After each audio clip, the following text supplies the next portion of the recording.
नमस्कार दोस्तों, आप सभी का स्वागत है आपके अपने चैनल वीपी स्टडी ट्यूब पर। आज मैंने आपके लिए जनरल साइंस की मास्टर क्यूज सीरीज की शुरुआत की है। इस सीरीज में कुल आपको 2500 से अधिक प्रश्न मिलेंगे। यह बहुत ही महत्वपूर्ण प्रश्न है। छोटे ज़रूर हैं, आसान भी हैं। छात्रों की नज़र में बहुत ही आसान प्रश्न होते हैं, परंतु कहीं ना कहीं ये छोटे छोटे प्रश्न ही परीक्षा में कन्फ्यूज़न के कारण ये गलती हो जाते हैं और इन्हीं छोटी छोटी गलतियों के कारण हमारा सिलेक्शन रुक जाता है। तो इन्हीं कन्फ्यूजन्स को दूर करने के लिए हमने इस सीरीज़ की शुरुआत की है। इस सीरीज़ में आपको प्रतिदिन 25 क्वेश्चन मिलेंगे। 25 क्वेश्चनों का हम सोल्यूशन करेंगे, जिसमें उनके सभी ऑप्शंस पे भी डिस्कशन किया जाएगा और इनका पीडीएफ भी आपको प्रतिदिन वीडियो के साथ ही आपको डिस्क्रिप्शन बॉक्स में भी मिल जाएगा। आप उसको पीडीएफ को भी डाउनलोड कर सकते हैं और आसानी से आप उसको बार बार देख सकते हैं और पढ़ सकते हैं। तो चलिए शुरू करते हैं। यह वीडियो इस सीरीज़ का पहला भाग है, तो चलिए स्टार्ट करते हैं। पहला प्रश्न देख लेते हैं। मानव रेटिना पर बना प्रतिबिंब होता है। तो मानव रेटिना पर बना प्रतिबिंब काल्पनिक, उल्टा एवं छोटा बनता है। काल्पनिक, उल्टा एवं छोटा, यहाँ ऑप्शन डी सही हो जाएगा। ऑप्शन डी में काल्पनिक उल्टा दिया हुआ है और इसके साथ छोटा भी जोड़ लेंगे तो यह सबसे उपयुक्त आंसर हो जाएगा। और रेटिना की बात कर रहा है तो क्वेश्चन में देखते हैं रेटिना। तो रेटिना को दृष्टिपटल भी कहते हैं, दृष्टिपटल, और इसे फोटोग्राफिक फिल्म भी कहा जाता है। और रेटिना में दो प्रकार की कोशिकाएं पाई जाती हैं। दो प्रकार की, एक कोशिका क्षण कोशिका कहलाती है और दूसरी शंकु कोशिका। और जो क्षण कोशिका होती है वो प्रकाश की तीव्रता के लिए उत्तरदायी होती है। क्षण यानी तीव्रता, क्षण अर्थात प्रकाश की तीव्रता के लिए उत्तरदायी होती है। और शंकु कोशिका प्रकाश के रंग के लिए उत्तरदायी होता है। शंकु कोशिका 2 नंबर प्रकाश के रंग के लिए उत्तरदायी होता है। तो क्वेश्चन पूछता है कि प्रकाश के रंग के लिए क्या उत्तरदायी है, रेटिना का कौन सा भाग उत्तरदायी है। तो क्षण कोशिका प्रकाश की तीव्रता के लिए उत्तरदायी होता है और शंकु कोशिका प्रकाश के रंग के लिए। 2 नंबर प्रश्न देख लेते हैं। 2 नंबर, जब कोई वस्तु को दो समांतर समतल दर्पणों के बीच में रखा जाता है तो बने हुए प्रतिबिंब की संख्या कितनी होगी। तो आपको पता है कि दो समतल दर्पण जो होंगे, दो समतल दर्पणों, तो दो समतल दर्पण के बीच में प्रतिबिंब की संख्या अनंत हो जाती है। और यहाँ जानकारी समांतर समतल दर्पण, तो समतल दर्पण से बना प्रतिबिंब जो होता है वो हमेशा सीधा बनता है, काल्पनिक बनता है। और काल्पनिक को ही आभासी भी कहते हैं। तो काल्पनिक सीधा आभासी प्रतिबिंब समतल दर्पण के द्वारा बनता है। 3 नंबर प्रश्न देख लेते हैं। हृदय की गति सुनने के लिए किस यंत्र का उपयोग किया जाता है। तो हृदय की गति सुनने के लिए स्टेथोस्कोप का यूज किया जाता है। 3 नंबर आंसर सही हो जाएगा। स्टेथोस्कोप यानी जिसे आप सामान्य भाषा में आला बोलते हैं, डॉक्टर साहब का आला, वो स्टेथोस्कोप, उसकी सहायता से हम हृदय की गति को सुनते हैं। डी नंबर ऑप्शन देख लेते हैं। स्ट्रेबोस्कोप की सहायता से किसी चलते हुए पिंड के स्थिर रूप में देखा जाता है। सेक्सटेंट, 2 बिंदुओं द्वारा बना कोण मापने के लिए सेक्सटेंट का उपयोग किया जाता है। क्या? तो 2 बिंदुओं के द्वारा कोण मापने में इसका प्रयोग किया जाता है और इसके आविष्कारक जॉन हैंडले थे। इसके आविष्कारक जॉन हैंडले। 4 नंबर प्रश्न देख लेते हैं। वायुमंडलीय दाब की माप की जाती है। तो वायुमंडलीय दाब की माप बैरोमीटर की सहायता से की जाती है। तो डी नंबर ऑप्शन सही हो जाएगा, बैरोमीटर। चित्र में आप देख सकते हैं barometer. Option C, odometer. Odometer से आप सामान्य रूप से वाहनों में जो मीटर लगा होता है वही ऑडोमीटर होता है। ये दूरी को का मापन करता है। वाहनों में पहिए की गति का मापन करता है कि कितनी दूर चली कोई गाड़ी, कितनी दूर चली। और लैक्टोमीटर से दूध की शुद्धता मापी जाती है। और यहाँ एक ऑप्शन है बी, मैनोमीटर। तो मैनोमीटर से गैस का दाब मापा जाता है। गैस का दाब मैनोमीटर से मापा जाता है। चित्र में आप मैनोमीटर को देखकर समझ सकते हैं, इससे गैस की दाब की मापन की जाती है। 5 नंबर प्रश्न देख लेते हैं। सरल सूक्ष्मदर्शी में वस्तुओं को रखा जाता है। तो सरल सूक्ष्मदर्शी में वस्तुओं को फोकस के बाहर रखा जाता है, फोकस बिंदु से बाहर रखा जाता है। और आपको जानकारी होनी चाहिए थी, सरल सूक्ष्मदर्शी में हमेशा उत्तल लेंस का प्रयोग किया जाता है। सरल सूक्ष्मदर्शी में उत्तल लेंस का प्रयोग किया जाता है और यह काल्पनिक, बड़ा और सीधा प्रतिबिंब बनाता है। सरल सूक्ष्मदर्शी काल्पनिक, बड़ा और सीधा प्रतिबिंब बनाता है। ध्यान रखेंगे, काल्पनिक, बड़ा और सीधा, सरल सूक्ष्मदर्शी द्वारा बनाया गया प्रतिबिंब। 6 नंबर प्रश्न देख लेते हैं। वनस्पति तेलों से कृत्रिम घी बनाने में किस उत्प्रेरक का उपयोग किया जाता है। तो यहाँ उत्प्रेरक की बात कर रहा है। तो उत्प्रेरक पहले उत्प्रेरक को समझ लेते हैं। उत्प्रेरक वह पदार्थ होते हैं जो अभिक्रिया में लाभ लिए बिना, यानी इनका कोई बेनिफिट नहीं होता उत्प्रेरक का, ये लाभ लिए बिना अभिक्रिया की दर को धीमी या तेज, या कह सकते हैं कि परिवर्तित करते हैं। धीमा भी कर सकते हैं और तेज भी कर सकते हैं, तो इसीलिए यहाँ शब्द उपयोग किया जाता है कि परिवर्तित किया जाता है। तो उत्प्रेरक वह पदार्थ होते हैं जो अभिक्रिया में लाभ लिए बिना अभिक्रिया की दर को परिवर्तित करते हैं। चलिए तो हम देख लेते हैं कुछ विभिन्न इम्पॉर्टेंट उत्प्रेरक जिनकी सहायता से हम अभिक्रियाओं को धीमा या तेज करते हैं। यहाँ एक तरफ उत्प्रेरक हैं और दूसरी तरफ उन उत्प्रेरकों का उपयोग दिया गया है, तो देख लेते हैं। पहला है, तो पहला चूर्ण, लौह चूर्ण। तो लौह चूर्ण का यूज जो होता है वो हैबर विधि द्वारा अमोनिया NH3 बनाने में प्रयोग किया जाता है। NH3 अमोनिया बनाने में प्रयोग किया जाता है। तो ये उत्प्रेरक का कार्य करता है अमोनिया बनाने में, किस विधि द्वारा? तो हैबर विधि द्वारा। दूसरा देख लेते हैं, संपर्क विधि द्वारा HNO3 बनाने में, ओस्टवाल विधि द्वारा और H2SO4 बनाने में। तो ये प्लेटिनम चूर्ण का जो उपयोग किया जाता है, दो जगह उपयोग किया जाता है, संपर्क विधि द्वारा HNO3 बनाने में और ओस्टवाल विधि द्वारा H2SO4 सल्फ्यूरिक एसिड बनाने में भी यूज किया जाता है। और तीसरा देख लेते हैं, निकिल। निकिल जो आपके प्रश्न में पूछा था, तो वनस्पति तेल से कृत्रिम घी बनाने में। तो निकिल का उपयोग उत्प्रेरक के रूप में किया जाता है वनस्पति तेल से कृत्रिम घी बनाने में। गर्म एल्यूमिना। तो गर्म एल्यूमिना एक उत्प्रेरक है जो अल्कोहल से ईथर बनाने में यूज किया जाता है। अल्कोहल से ईथर बनाने में गर्म एल्यूमिना का यूज किया जाता है। पांचवा देख लेते हैं, ग्लूकोज से एथिल अल्कोहल बनाने में। तो जाइमेज एंजाइम का प्रयोग ग्लूकोज से एथिल अल्कोहल बनाने में किया जाता है। छठवां देख लेते हैं, इन्वर्टेज एंजाइम। तो इन्वर्टेज एंजाइम का उपयोग गन्ने के शर्करा से ग्लूकोज और फ्रुक्टोज बनाने में। गन्ने के शर्करा से जब हम ग्लूकोज और फ्रुक्टोज बनाते हैं तो उसमें उत्प्रेरक के रूप में इन्वर्टेज एंजाइम का प्रयोग किया जाता है। Lactic bacilli. तो दूध से लैक्टिक एसिड बनाने में। तो दूध में लैक्टिक एसिड होता है, तो दूध से लैक्टिक एसिड निकालने के लिए या उसे बनाने के लिए उसमें लैक्टिक बेसिली उत्प्रेरक का यूज किया जाता है। यह उत्प्रेरक बहुत ही इंपॉर्टेंट है, बार बार परीक्षाओं में पूछे जाते हैं। यह एक अच्छा सा छोटा सा संग्रह है, 7-8 ही तो हैं, तो इनको जल्दी से आप याद कर लीजिए और तैयार रखिए, और परीक्षाओं में पूछे ही जाते हैं। 7 नंबर प्रश्न, अवतल दर्पण में वस्तु का प्रतिबिंब दर्पण के पीछे काल्पनिक, सीधा तथा वस्तु से बड़ा बनता है जब वस्तु होती है। तो जब वस्तु कहाँ होती है? तो जब वस्तु फोकस और ध्रुव के बीच में होती है। जब कोई वस्तु फोकस और ध्रुव के बीच में रखी गई होती है तब अवतल दर्पण की स्थिति में उस वस्तु का प्रतिबिंब पीछे, दर्पण के पीछे बनेगा, काल्पनिक बनेगा, सीधा बनेगा और वस्तु से बड़ा बनेगा। 8 नंबर प्रश्न देख लेते हैं, रक्त का दाब किस यंत्र से मापा जाता है? तो रक्त का दाब स्फिग्नोमैनोमीटर द्वारा मापा जाता है। स्फिग्नोमैनोमीटर द्वारा, बी ऑप्शन सही हो जाएगा। बहुत ही इंपॉर्टेंट क्वेश्चन है ये। और ऑप्शंस के बारे में देख लेते हैं, गैल्वेनोमीटर। तो गैल्वेनोमीटर से विद्युत धारा की प्रबलता की माप की जाती है। विद्युत धारा के प्रबलता की माप करने के लिए गैल्वेनोमीटर का उपयोग किया जाता है। पायरोमीटर का उपयोग उच्च ताप मापने के लिए प्रयोग किया जाता है।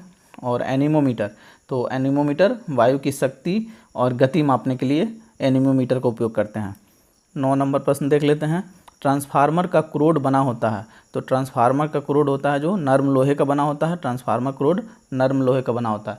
और ट्रांसफार्मर को हिंदी में परिणामित्र कहा जाता है, या कभी कभी हिंदी में भी लिख देता है क्वेश्चन में कि परिणामित्र का क्रोड बना होता है। तो आप याद रखेंगे कि ट्रांसफार्मर की शुद्ध हिंदी जो होती है वो परिणामित्र होती है।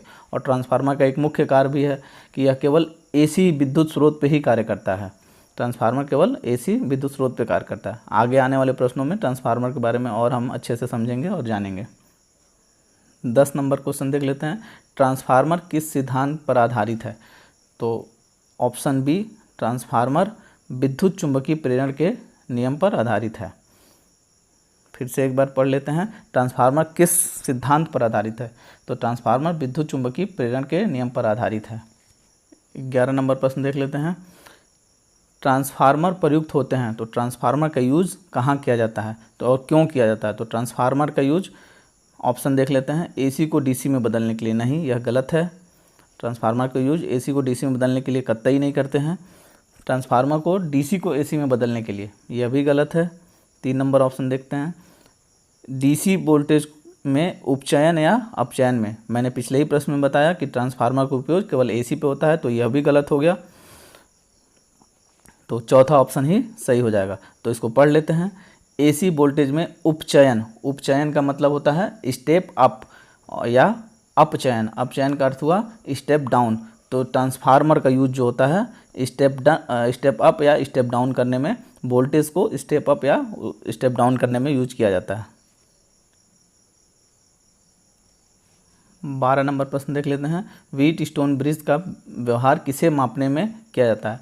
तो व्हीट स्टोन ब्रिज का व्यवहार यानी व्हीट स्टोन ब्रिज का यूज प्रतिरोध मापने में किया जाता है। क्या नापने में? निम्न प्रतिरोध नापने में। कभी कभी ऑप्शन उच्च प्रतिरोध या निम्न प्रतिरोध भी देता है, तो वहाँ हम ध्यान रखेंगे कि हमेशा व्हीट स्टोन ब्रिज के द्वारा निम्न प्रतिरोध मापा जाता है।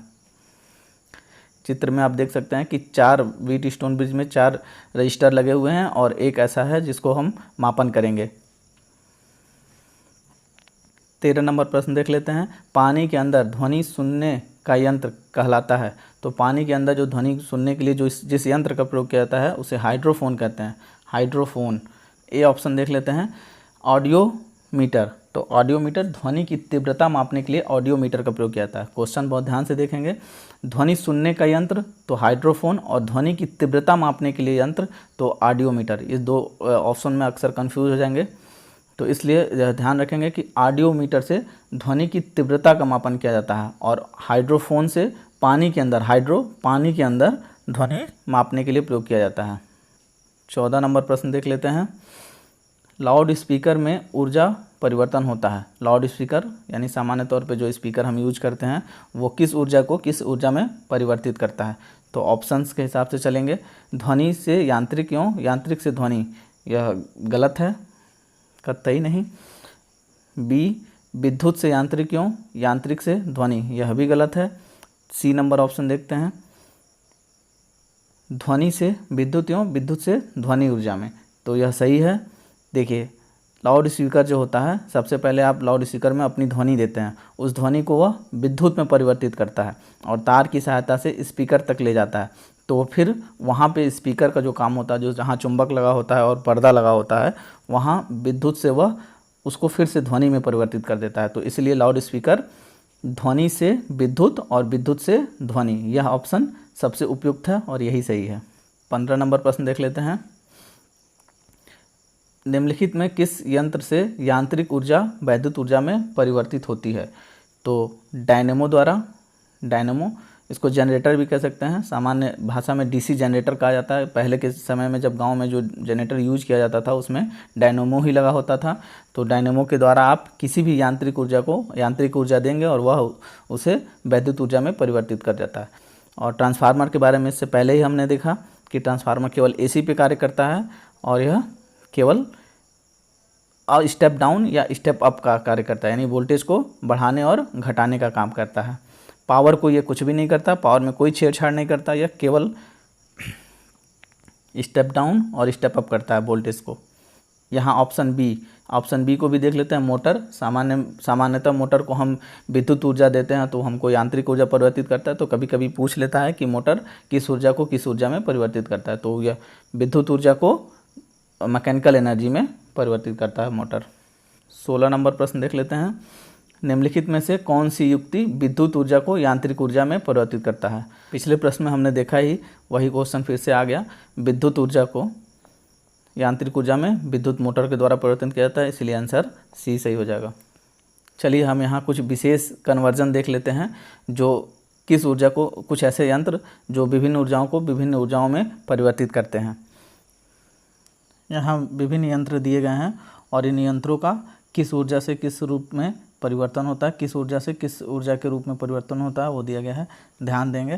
पहला देख लीजिए, विद्युत सेल। तो जो विद्युत सेल होता है वो रासायनिक ऊर्जा से विद्युत ऊर्जा में परिवर्तित करता है। विद्युत सेल रासायनिक ऊर्जा को विद्युत ऊर्जा में परिवर्तित करता है। और लाउड स्पीकर, जो आपके प्रश्न में था, लाउड स्पीकर विद्युत ऊर्जा को ध्वनि ऊर्जा में परिवर्तित करता है। और अगला देख लेते हैं, माइक्रोस्कोप, माइक्रोफोन। तो माइक्रोफोन वही माइक्रोफोन जिससे आप अपनी आवाज़ को रिकॉर्ड करते हैं, वो ध्वनि ऊर्जा को विद्युत ऊर्जा में परिवर्तित करता है। और 4 नंबर देख लेते हैं, टरबाइन कहे, डायनेमो कहे या विद्युत जनरेटर कहे, ये सभी यांत्रिक ऊर्जा को विद्युत ऊर्जा में परिवर्तित करते हैं। 5वां देख लेते हैं, मोटर या विद्युत मोटर, मोटर कहे या विद्युत मोटर, तो विद्युत ऊर्जा से यांत्रिक ऊर्जा में, यानी हम विद्युत देते हैं तो वो हमें मैकेनिकल एनर्जी देता है। और विद्युत बल्ब, तो विद्युत बल्ब क्या करता है, तो विद्युत बल्ब विद्युत ऊर्जा को प्रकाश ऊर्जा में और ऊष्मा ऊर्जा में परिवर्तित करता है, यानी हीट भी उत्पन्न होता है और प्रकाश भी उत्पन्न होता है विद्युत ऊर्जा से प्रकाश और ऊष्मा ऊर्जा में। 7वां देख लेते हैं, photo electric cell, photo electric cell जो होता है वो प्रकाश ऊर्जा को विद्युत ऊर्जा में परिवर्तित करता है, यानी प्रकाश एनर्जी को पहले हम सोलर सेल की सहायता से विद्युत ऊर्जा में परिवर्तित करते हैं, तो उसी को बोलते हैं फोटो इलेक्ट्रिक सेल। वाद्य यंत्र, किसी भी प्रकार का जो वाद्य यंत्र होता है, यानी तबला हो गया, सितार हो गया, ये सभी वाद्य यंत्र यांत्रिक ऊर्जा से विद्युत ऊर्जा में, हम तबला पे अपना हाथ पीटते हैं या बजाते हैं तो वो यांत्रिक ऊर्जा हमें से देते हैं और वो हमें ध्वनि ऊर्जा में परिवर्तित करके देता है। तो ये सभी कुछ इम्पॉर्टेंट कन्वर्जन थे जिनको आप याद रखेंगे और देख लेंगे, इसका आप स्क्रीनशॉट लेंगे, बार बार देखते रहेंगे, पढ़ते रहेंगे, ये याद रहेंगे, परीक्षा में बार बार पूछे जाते हैं ये। 17 नंबर प्रश्न देख लेते हैं, रासायनिक ऊर्जा का विद्युत ऊर्जा में परिवर्तन होता है, तो रासायनिक ऊर्जा का कह रहा है, तो हमको पता है कि बैटरी में हम केमिकल का यूज करते हैं, बैटरी केमिकल के ही सहयोग से चलता है, तो इसलिए यहाँ पे बैटरी आंसर सही हो जाएगा। रासायनिक ऊर्जा, बैटरी क्या करता है कि विद्युत ऊर्जा जब हम उसको देते हैं तो वो अपने अंदर रासायनिक ऊर्जा के रूप में बैटरी एनर्जी को स्टोर करता है और फिर हमको आवश्यकता पड़ने पर विद्युत ऊर्जा में कन्वर्ट करके दे देता है। तो बैटरी एक ऐसा यंत्र हो गया जो रासायनिक ऊर्जा को विद्युत ऊर्जा में परिवर्तित करता है। 18 नंबर प्रश्न देख लेते हैं, रेक्टिफायर का उपयोग किया जाता है, तो रेक्टिफायर का उपयोग एसी को डीसी में बदलने के लिए किया जाता है, एसी को डीसी में परिवर्तन करने के लिए किया जाता है। और यहीं एक क्वेश्चन पूछता है कि कन्वर्टर का उपयोग किस में किया जाता है, तो कन्वर्टर का यूज़ डीसी को एसी में परिवर्तित करने के लिए किया जाता है। यही दोनों में डिफरेंस है, अक्सर ये पूछे जाते हैं इसी डिफरेंस के कारण कि एसी को डीसी में कौन परिवर्तित करता है और डीसी को एसी में कौन परिवर्तित करता है। तो फिर से सुन लें, रेक्टिफायर का काम होता है एसी को डीसी में परिवर्तित करना, और कन्वर्टर का काम होता है डीसी को एसी में परिवर्तित करना, तो इसलिए रेक्टिफायर है यहाँ पे, तो ऑप्शन डी सही हो जाएगा। और डीसी को एसी में कन्वर्टर के द्वारा प्रयोग किया जाता है। 19 नंबर प्रश्न देख लेते हैं, ट्रांसफार्मर का उपयोग किया जाता है, बहुत पहले भी मैं बता चुका हूँ कि ट्रांसफार्मर का उपयोग केवल एसी पे किया जाता है, क्योंकि अगर हम डीसी पे करेंगे तो इसका कॉइल जल जाएगा, तो इसलिए डीसी पर इसका उपयोग नहीं करते हैं। इसका मुख्य कारण यह भी है कि डीसी में फ्रीक्वेंसी नहीं होती है, इसीलिए यहाँ हम इसको डीसी पर यूज नहीं करते हैं, और एसी में फ्रीक्वेंसी होती है, और भारत में 50 हर्ट्ज फ्रीक्वेंसी मानक है। 20 नंबर प्रश्न देख लेते हैं, टेलीफोन लाइन में प्रवाहित ऊर्जा, तो जो टेलीफोन लाइन में हम प्रवाहित ऊर्जा होती है वो विद्युत ऊर्जा के रूप में जाती है। क्योंकि यहाँ भी यह क्वेश्चन बहुत ही इंपॉर्टेंट हो जाता है कि अक्सर हम टेलीफोन लाइन में हमें लगता है कि हमारी ध्वनि जा रही है, लेकिन नहीं, यहाँ हम फिर से वही स्पीकर वाला ही पद्धति यूज की जाती है, यहाँ हम बोलते हैं और वो फिर से विद्युत ऊर्जा में तार की सहायता से विद्युत ऊर्जा में परिवर्तित हो जाती है। तो वही यहाँ पूछ रहा है कि टेलीफोन लाइन में प्रवाहित ऊर्जा है, तो वह विद्युत ऊर्जा प्रवाहित होती है, इसीलिए यहाँ बी आंसर सही हो जाएगा। 21 नंबर प्रश्न देख लेते हैं, शुष्क सेल में किस तरह की ऊर्जा निहित रहती है? सेल, तो सबसे पहले तो यहाँ सेल समझते हैं, सेल क्या होता है। तो अक्सर हमको ये कन्फ्यूजन रहता है कि सेल में और बैटरी में क्या डिफरेंस होता है, तो यहाँ समझ लेते हैं अच्छे से। छोटे छोटे सेलों के समूह को बैटरी कहते हैं, चूँकि हम कभी भी ऐसे बैटरी यूज कर लेते हैं नाम, लेकिन यह गलत है। छोटे छोटे सेलों के समूह को हम बैटरी कहते हैं। तो यहाँ पूछ रहा है कि शुष्क सेल में किस तरह की ऊर्जा निहित होती है, तो बैटरी है, यानी सेलों का समूह है, छोटे छोटे सेलों के समूह को बैटरी कहते हैं, तो यह एक समूह है सेलों का, तो अभी बैटरी ही हुआ। तो वह बैटरी में हमको पता है कि रासायनिक यानी केमिकल का यूज किया जाता है, तो यहाँ शुष्क सेल में किस तरह की ऊर्जा निहित होती है, तो रासायनिक ऊर्जा का निहित होती है इसमें। 22 नंबर प्रश्न देख लेते हैं, कौन सा यंत्र एसी वोल्टेज को निम्न एसी वोल्टेज या निम्न एसी वोल्टेज को उच्च एसी वोल्टेज में परिवर्तित करता है? तो देखिए यहाँ क्वेश्चन को उलट दिया, ऑप्शन क्वेश्चन में चलाया और आंसर यहाँ नीचे है, तो आंसर हो जाएगा आपका ट्रांसफार्मर। पिछले क्वेश्चन में हम लोगों ने देखा कि ट्रांसफार्मर क्या करता था, एसी को निम्न या उच्च वोल्टेज में बदलता था, यानी केवल वोल्टेज का परिवर्तन करता था, निम्न वोल्टेज को उच्च वोल्टेज में या उच्च वोल्टेज को निम्न वोल्टेज में, वो भी केवल एसी के कंडीशन में। डीसी पर तो कार्य करता ही नहीं है ट्रांसफार्मर। ठीक, ट्रांसफार्मर पावर का कन्वर्जन नहीं करता है, कभी भी वह पावर नहीं बदलता है, ना ही फ्रीक्वेंसी, और पावर और फ्रीक्वेंसी का कोई बदलाव ट्रांसफार्मर के द्वारा नहीं किया जाता है। यह ध्यान रखेंगे, अक्सर हम गलतियां हो जाती हैं यहाँ पे, तो यह ध्यान रखेंगे कि ट्रांसफार्मर केवल वोल्टेज का परिवर्तन करता है, वोल्टेज को घटाता है या बढ़ाता है, ना कि पावर को या फ्रीक्वेंसी को। तो फ्रीक्वेंसी और पावर में कोई बदलाव ट्रांसफार्मर के द्वारा नहीं किया जाता है। 23 नंबर प्रश्न तो देख लेते हैं, DDT। तो सबसे पहले तो DDT है क्या, तो DDT तो इसको समझ लेते हैं। DDT का फुल फॉर्म होता है डाइक्लोरो डाइफिनाइल ट्राइक्लोरोइथेन। फिर से एक बार, डाइक्लोरो डाइफिनाइल ट्राइक्लोरोइथेन। नाम में बहुत कन्फ्यूजन रहता है, इसीलिए ध्यान से सुनिएगा। Dichloro diphenyl trichloroethane. तो अब आगे क्वेश्चन पढ़ते हैं, DDT की खोज किसने की थी, तो DDT की खोज पॉल मूलर के द्वारा की गई थी। कहीं कहीं आपको आंसर जॉन ई सॉल्क भी मिलता है, तो यह गलत है, यह आंसर बिल्कुल गलत है। यह आंसर एकदम सही होता है डॉक्टर पॉल मूलर। चूँकि यह एक कीटाणुनाशक है, इसीलिए इसका उपयोग किसान बहुत अधिक करते हैं। DDT का अब नहीं किया जाता है, पहले के समय में DDT की यूज बहुत की जाती थी किसानों के द्वारा। 24 नंबर प्रश्न देख लेते हैं, पेनिसिलिन की खोज किसने की थी, तो पेनिसिलिन की खोज लुइस पास्चर के द्वारा की गई थी, पेनिसिलिन की खोज। 25 नंबर प्रश्न देख लेते हैं, भारतीय अंतरिक्ष अनुसंधान संगठन इसरो की स्थापना कब हुई थी, तो इसरो की स्थापना 1972 ईस्वी में हुई थी। आज के लिए बस इतना ही, फिर हम अगले वीडियो में मिलेंगे 25 प्रश्नों के साथ, मुख्य 25 प्रश्नों के साथ, जहां आपके छोटे छोटे कन्फ्यूजन को दूर किया जाएगा। चलिए तो फिर मिलते हैं अगले वीडियो में। बहुत बहुत धन्यवाद।